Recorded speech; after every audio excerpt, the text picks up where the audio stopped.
This is quite the old spawn and is still one of the best, but it can be quite hard to hunt properly. So here you go, this is the Asura Palace guide. This spawn is located in Port Hope and no access is required. In fact, it's so easy to get there that it could be even considered controversial. All it takes is to take a stairs in the Tijuana jungle and that's it. Regardless, there is one quest in this area that allows you to enter the Asura Mirror, which is a spawn for level 250s minimum, and also access to some mini bosses in the palace, which are part of the quest within the ties. None of that matters for hunting the spawn, but just letting you know. In the palace, the 4 main creatures you kill are the 3 types of Asuras and Hell spawns. The spawn I mentioned before, the Asura Mirror, has more density and is better to do bestiary later, but this spawn is good enough to continue hunting here despite that. As for the requirements, at least level 150 on the EK for the range XLRS, and the other vocations are recommended to be also over 150. You need to carry some the Warm Rings, and the druid should have some Wild Growth runes. And in terms of protection, Death and Fire are recommended, but the mana drain can be quite difficult for the EK. With that said, let's break down how to hunt here. The first pool starts on +1, EK lures around the northeast, and the paladin should go lure from the west side, then meet up in front of the balcony by the stairs. For this pool, the druid and the sorcerer can be on the balcony shooting from the window, and you can block monsters with 3 walls on the 2-way, but sometimes it's not necessary to do so. I recommend the druid to maybe shoot 1 3-wall and use the other if you see a monster coming. Then after that pool, go upstairs and the EK lures monster from the northeast again, paladin walks west and then comes north to meet the EK,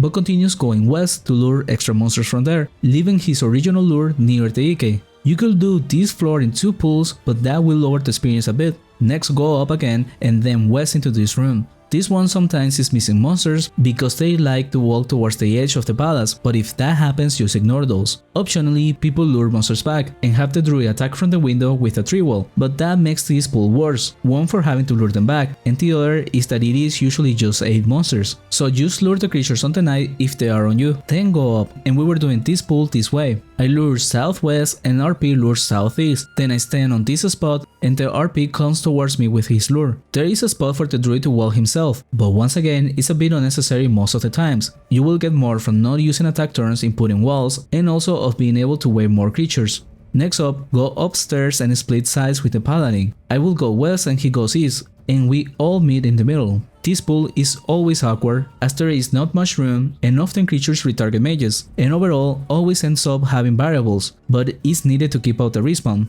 Then go back downstairs, this time on +1 there will be some creatures. However, you need to ignore them, or rather just use avalanches as you walk, but go straight downstairs to the base floor. This pool in particular is the hardest, especially doing it our way, which consists of me luring southeast while the paladin lures west, but unlike the other floors, this ends up being enough creatures for 2 full boxes, and the extras end up going on shooters. It is manageable and there is plenty of space to run in circles, which is why I think it's better to do it this way. But if you struggle with it, then there is the option of setting 3 walls by the stairs, or just do 2 pulls on the east and west. After that, go up and repeat the lap. This is how we hunted at the start on the level 150 range, but keep in mind that with higher skills and higher levels, it becomes easier to overkill this, since it is a small respawn. So by the level 170s range, we were doing the extra creatures on the palace, which are technically part of the access to the mini bosses and don't give any loot, but their experience is the same as the real creature, so adding them gives time to the Asuras to respawn, despite looking like a bad idea to slow down and kill 2 creatures like the destroyers.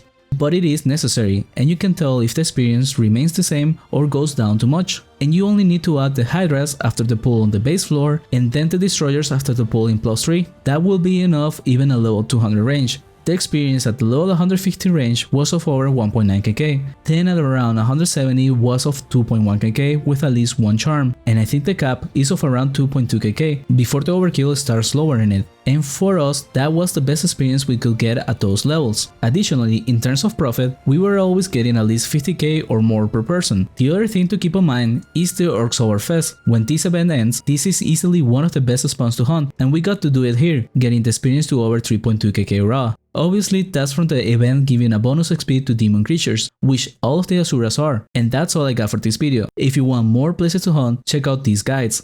Thank you for watching, and a special thanks to Tuna Hero, Nightstar, and Dorta Slasher for supporting the channel.